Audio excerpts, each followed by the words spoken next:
Өлкөнүн ичинде кандай гана окуялар болбосун, тышкы саясатта Кыргызстан ар дайым туруктуулукту жана ыраттуулукту сактоого умтулат.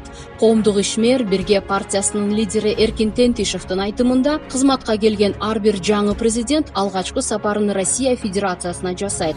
Ошону менен өлкө жетекчилиги Россия менен союздаштык мамилелерди жана стратегиялык өнөктөштүктү чыңдоону улантуу ниетин тастыктайт. Кыязы өлкө жетекчилиги 2020-жылы COVID-19 пандемиясынын айынан ишке ашпай калган же жарым-жартылай ишке ашкан кайчылаш жылдын алкагында пландалган айрым долбоорлорду ишке ашырууну улантууну ниет кылып жатат. Алардын ичинде эки өлкө ортосунда пландалган маданий, билим берүү жана илимий программалар бар. Эксперттердин айтымында Россия ар дайым стратегиялык өнөктөш, экономикалык союздаш жана Кыргызстандын туруктуу өнүгүүсүнүн кепилдиги болуп келген. Бул айрыкча геосаясий туруксуздук шартында өзгөчө маанилүү. Кыргызстан менен Россиянын ортосунда көптөгөн тармактар боюнча бирдиктүү көз караш бар. Стратегиялык өнөктөштөрдүн ортосундагы мамиле ар дайым ачык болуп келген. Ал саясий жана экономикалык жактан эки тарапка тең пайдалуу. Бул тарыхый факт, дешет адистер.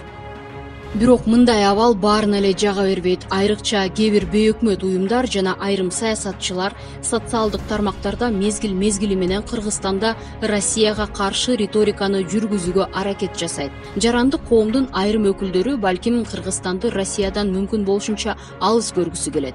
Бирок бийлик жана коомчулук мындай аракеттердин булактарын жана максатын түшүнөт. Кыргызстандын тышкы саясаттагы артыкчылыктуу багыттары биринчи кезекте улуттук коопсуздукту бекемдөө жана өлкөнүн туруктуу өнүгүүсүнө байланыштуу.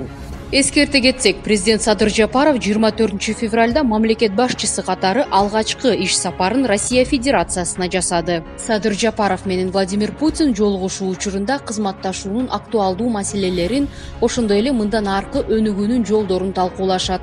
Мындан тышкары Садыр Жапаров Россиянын премьер-министри Михаил Мишустин, Федерация кеңешинин төрайымы Валентина Матвиенко жана мамлекеттик думанын төрагасы Вячеслав Володин менен жолугушат. Эскерте кетсек, президент Садыр Жапаров 24 февралда мамлекет башчысы катары алгачкы иш сапарын Россия Федерациясына жасады.